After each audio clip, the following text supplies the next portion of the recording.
सबको जय मसीह की प्रेज लॉर्ड। खुदावंद यीशु मसीह की सलाम की हो। आज का हमारा टॉपिक है महाकुंभ मोक्ष कूटनीति। तो दोस्तों, आपको मैं बताने वाला हूं कि एक वीडियो है जो बहुत वायरल हो रही है और बहुत सारे जो लोग हैं महाकुंभ के अंदर वो मर गए हैं।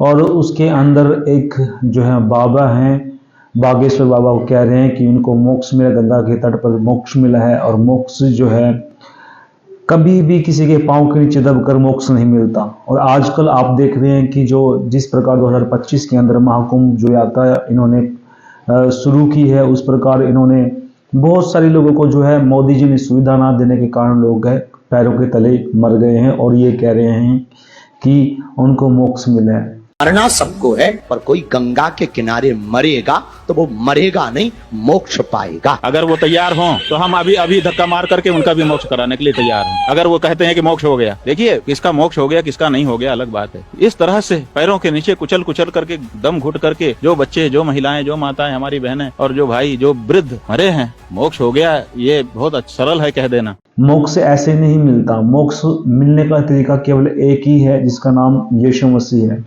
आप जब यीशु मसीह के दर पे आएंगे, यीशु मसीह के पास आएंगे, यीशु मसीह के नज़दीक आएंगे, उसके वचन को फॉलो करेंगे, पवित्रताई में चलेंगे, तब आप जो है मोक्ष को प्राप्त कर सकते हैं। वरना आप ये कटुनीति बातें करते रहें, ये अंधभक्त अंधविश्वास की बातें ही करेंगे। लगभग आपको मैं बताने वाला हूँ कि एजुकेटेड बंदा होकर भी ये ऐसी अनलॉजिकल बातें करते हैं। अब एक बाबा जी कह रहे हैं मैं तुमको धक्का दे रहा हूं, तुम वहां खड़े होकर देखो, फिर तुम्हें मोक्ष मिलता है कि नहीं मिलता। अब इन्हीं के बीच में एक कटुनीति है, इनके बीच में एक बिंदु है जिस पर ये बात नहीं करना चाहते। अगर कोई अच्छी बात करता है तो उसको सपोर्ट नहीं करते। हर एक रिलीजन के अंदर ये बात है। अलग मैं आपको बताना चाहता हूं कि इन्होंने अंधविश्वास का ऐसा ठेका लिया हुआ है कि जो ये ठेकेदार बनते हैं और जितने भी लोग जो है चिमटा मार रहे हैं, डंडे मार रहे हैं और जो है कुर्छना मार रहे हैं, ये उस मुद्दे पर बात करना नहीं चाहते। हर एक व्यक्ति को अंधविश्वासी बनाकर छोड़ा है। ना उनका मोक्ष होने वाला है, ना वो परमेश्वर के पास जाने वाले, ना उसके नजदीक जाने वाले, ना उसको परमेश्वर को मानने वाले लोग हैं। अब इन्होंने सिर्फ एक ही बात पकड़ी हुई है कि हमें जो है सनातनी बनाना है, हमें हिंदू बनाना है, हमें जो है संविधान बनाना है। इसके सिवाय और कोई बात नहीं है। पहला सनातनी बनना है, फिर दूसरा हिंदू बनना है। अब पहले तो बात यह है कि पहले तुम डिसाइड करो तुम्हें सनातनी बनना है, हिंदू बनना है। डिसाइड करो सनातनी बनना है, हिंदू बनना है। और आप लोगों को मतलब ही नहीं पता सनातनी और हिंदू का। सबसे पहले शास्त्र पढ़िए, शास्त्र के अंदर सनातनी का मतलब क्या है। ये भले ही आप क्या सोचते हैं, सनातनी का जो शब्द है वो बाइबल के अंदर भी दिया गया है, ना कि 4 शास्त्रों के अंदर दिया गया है। और सनातनी जो है, सनातनी वो सबका प्रभु है, आप लोगों का प्रभु नहीं है कि आप लोगों ने उठाया और जो है हिंदू सभ्यता घाटी के तौर पे आपने बता दिया कि हाँ हिंदू शब्द वहां से उन्होंने शब्द दिया है। हिंदू शब्द है ही नहीं। गीता के पहले अध्याय में अगर आप पढ़ें तो केवल शंकराचार्य जी ऐसा कहा था कि उन्होंने अनुमान लगाया ईश्वर जो है एक कल्पना है, और उन्होंने कल्पना के तौर पर मूर्ति बनाकर उनको जो उनके व्यवसाय जो व्यूअर थे उनको बताया कि आप मूर्ति बनाकर पहुंचे। केवल ये बात कहकर दावा किया था। और आज लोग ऐसा ही जो है अनलॉजिक तौर पर जो है पूजा करते हैं। और ये कह रहे हैं मोक्ष ऐसे नहीं मिलता। मोक्ष मिलता जब आपके गुनाह, पाप और जो है आप दुनियावी जो है जरूरतें, उनकी जरूरतों के अनुसार जो है आप मेहनत कर रहे हैं। आप अपनी जरूरत पूरी करने के लिए, आप अपने जो सपने पूरे करने के लिए जब आप मेहनत करते हैं, पैसे की चाह में लगते हैं, उस चाह को छोड़ना पड़ेगा, उस चाहत को छोड़ना पड़ेगा। संसार की हर एक जरूरत जो आपको लगता है कि मुझे इस चीज की जरूरत है, तो उन चीजों को छोड़ना पड़ेगा, तब आपको मोक्ष मिलेगा और परमेश्वर यीशु मसीह के पास आपके मोक्ष मिलेगा। ऐसे मोक्ष नहीं मिलता। और दूसरी बात, ऐसे क्रूरता बातें करते हुए क्या जो है प्रशासन क्या कर रहा है, ऐसी क्रूर बातें जो है ये कर रहे हैं, इन पर कोई टिप्पणी नहीं होती, इन पर कोई एक्शन नहीं होता।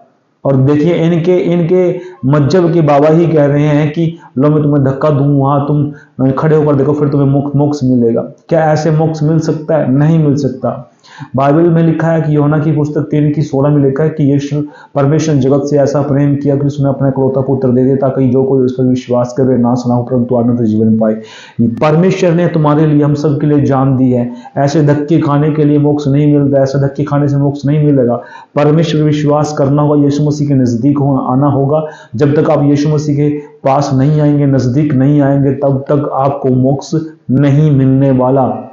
भले ही आप वहां मेले के अंदर मर जाएं, आपकी आत्मा वहीं भटकती रहेगी, आपकी आत्मा को मोक्ष कभी नहीं मिलेगा। क्योंकि मोक्ष तब मिलेगा जब आप गुनाह पापों को छोड़ेंगे और परमेश्वर के पीछे लगकर जो है पवित्रताई में चलेंगे। क्योंकि रोमियो में लिखा है कि अगर आप देखते हैं कि जैसा मैं पवित्र हूं वैसा तुम पवित्र बनो। क्या आप पवित्र हैं? पवित्र ऐसे नहीं होते, पवित्र होते हैं प्रेम करने से। परमेश्वर प्रेम है और वो प्रेम जो है हमारे अंदर होना चाहिए। जब तक आप लोगों के अंदर प्रेम नहीं होगा, वो जो है पाँव के नीचे दबकर मर रहे हैं और आप कह रहे हैं उनको मोक्ष मिल रहा है, ऐसे मोक्ष नहीं मिलता। गंगा से डड्डू मच्छी जो है उनको मोक्ष मिल जाता, वो पवित्र हो जाते, वो स्वर्ग चले जाते, ऐसा कोई नहीं है। जितने भी हरिद्वार का गंदा पानी जो है गंगा के अंदर आता है, उनसे वो पवित्र है। पूरा हरिद्वार का जो मलमूत्र का जो उसके अंदर जो गंद आता है, पानी आता है, क्या उससे हो सकता है कि जो है कि मोक्ष मिलेगा? ऐसी कटुनीति बातें शोभा नहीं देती हमें।